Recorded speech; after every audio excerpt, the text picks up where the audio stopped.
Andhra university backlog పోస్టుల భర్తీలో అవకతవకలపై విచారణకు retired judge నియామకం సమ్మతం కాదు. సిట్టింగ్ న్యాయమూర్తిచే విచారణ జరపాలని విధానం ఐక్య వేదిక రాష్ట్ర convener doctor Busi Venkatarao demand చేశారు.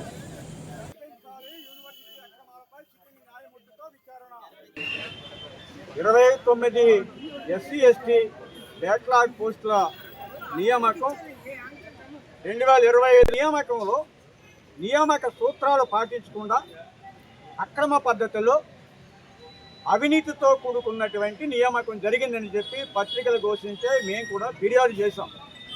దానికి నోటిఫికేషన్ ఇవ్వలేదు, సెలెక్టర్ లిస్టు పెట్టలేదు, మెరిట్ లిస్టు పెట్టలేదు, ఆన్లైన్లో ఏ వివరాలు ఉంచలేదు, నియామక పత్రాలు కూడా వ్యక్తిగతంగా అందించారు.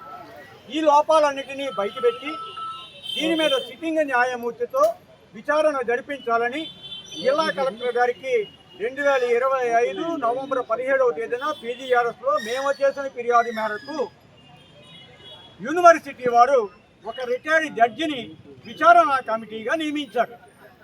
యాక్చువల్గా దీని మీద విచారణా కమిటీ నియమించేటువంటి బాధ్యత అధికారం గవర్నర్ది లేదా కలెక్టర్. ఇక్కడ అన్ని వేళ్ళు చూపించేది యూనివర్సిటీ రిజిస్ట్రార్ వైపు, యూనివర్సిటీ వీసీ వైపు. ఎవరైతే ఆరోపితులు ఉన్నారో వాళ్ళే తమ సొంత మనిషిని ఎంచుకుని ఒక రిటైర్డ్ న్యాయమూర్తిని విచారణాధికారిగా నియమించి మీరు వచ్చి సాక్ష్యాలు ఇమ్మని చెప్పి మాకు నోటీస్ ఇచ్చారు.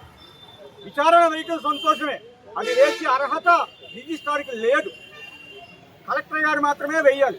ఒకవేళ వేస్తే నిష్పాక్షమైనటువంటి విచారణ జరగాలంటే సిట్టింగ్ న్యాయమూర్తితో జరగాలి. రిటైర్డ్ న్యాయమూర్తి గారికి ఏ విధమైనటువంటి అధికారాలు లేవు ఎవరి మీద చర్యలు తీసుకోవడానికి. కాబట్టి ఈ విచారణ రేపు 6వ తేదీన మమ్మల్ని పిలిచారు. 6వ తేదీ లోపల ఈ విచారణలో రిటైర్డ్ జడ్జి గారి స్థానంలో సిట్టింగ్ న్యాయమూర్తిని పెట్టి విచారణ చేయాలి. నెంబర్ 1. రెండవది, వేల మంది దరఖాస్తు చేస్తున్నారు, వాళ్ళంతా బాధితులు న్యాయం కోసం ఎదురు చూస్తూ ఉన్నారు. వారికి కూడా వచ్చి విచారణ కమిటీ ముందు తమ గోడును వెళ్లబోసుకునేందుకు బహిరంగ విచారణ జరిపే విధంగా కలెక్టర్ గారు ఆదేశాలు ఇవ్వాలని చెప్పి మేము ఇవాళ ఇప్పుడే కలెక్టర్ గారికి అర్జీ ఇస్తున్నాం.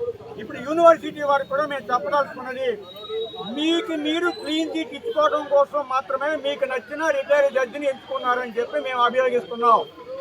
మీకు నిజాయితీ ఉంటే వారి స్థానంలో సిట్టింగ్ న్యాయమూర్తిని విచారించండి, నిజాలు నిఖిల్ చేస్తుంది. అప్పుడు వారి మీద చర్యలు ఏం తీసుకోవాలో ప్రభుత్వం ఆలోచిస్తుంది. అంతేకాని మీకు నచ్చిన మనిషిని, మీకు అనుకూలంగా ఉన్న వారిని రిటైర్డ్ జడ్జిని ఎంక్వైరీ వేయటాన్ని సరికాదు అని మేము తప్పుపడుతూ రిటైర్డ్ జడ్జిని మార్చి వారి స్థానంలో సిట్టింగ్ జడ్జిని చేత విచారణ జరిపించి అవకతవకలు బయట పెట్టి బాధ్యులైన వారిపై చర్యలు తీసుకొని నియామకాన్ని రద్దు చేయాలని డిమాండ్ చేస్తూ ఉన్నాం.